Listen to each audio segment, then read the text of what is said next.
Salute fighters. CA exams जो है ये एक मैराथन रेस के जैसे है यार, ये एक 100 मीटर स्प्रिंट के जैसे नहीं है।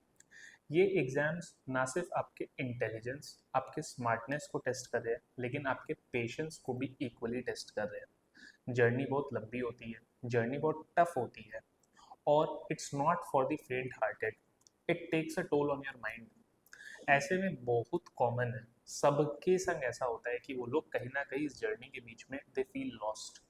एंड ये वाला वीडियो मैं बहुत प्रैक्टिकल बातें आपके साथ करूंगा to help you overcome that, because जैसे जैसे एग्जाम पास में आते हैं स्टूडेंट्स, अच्छे अच्छे स्टूडेंट्स ये वाला चीज़ फील करते हैं। मेरे से पूछो तो मेरे भी CA final and CA inter दोनों के 2 महीने पहले मेरी हालत ऐसी थी कि आई वॉज प्लानिंग कि मैं इस अटेम्प्ट में ना दूँ, डेफर कर दूँ, because everybody starts questioning their own preparation. मन में ये डाउट्स आने लग जाते हैं whether my preparation is enough और नॉट।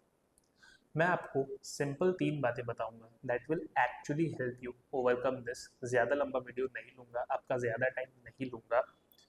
फर्स्ट एंड फॉरमोस्ट, आप जब प्रॉब्लम को इतना बड़ा देखोगे आपके माइंड में हमेशा एक नेचुरल रेजिस्टेंस क्रिएट हो जाएगी।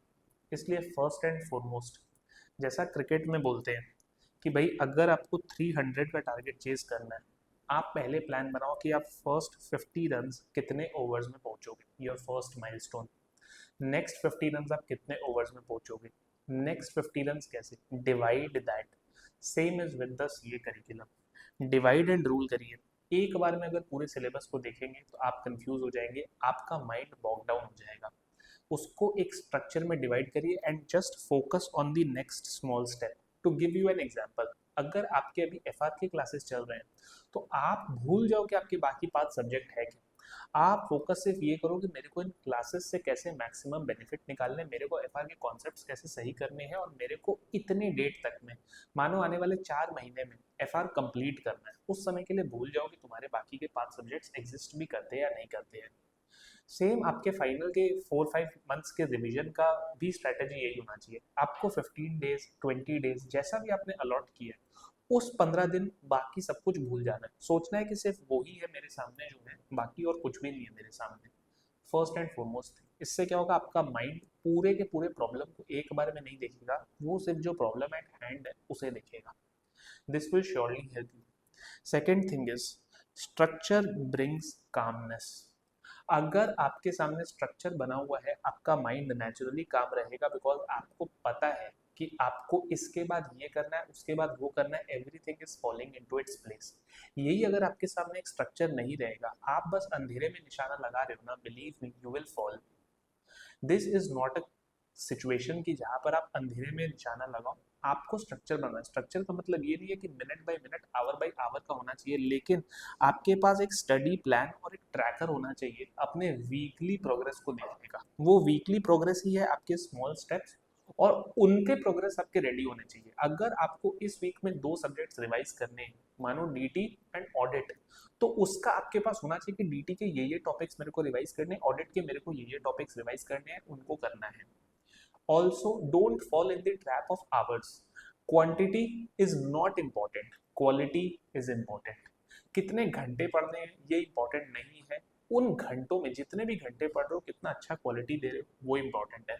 And third and the most important thing जो 99% स्टूडेंट्स नहीं करते हैं, वो ये है कि यार आप कंपैरिजन बंद कर दो।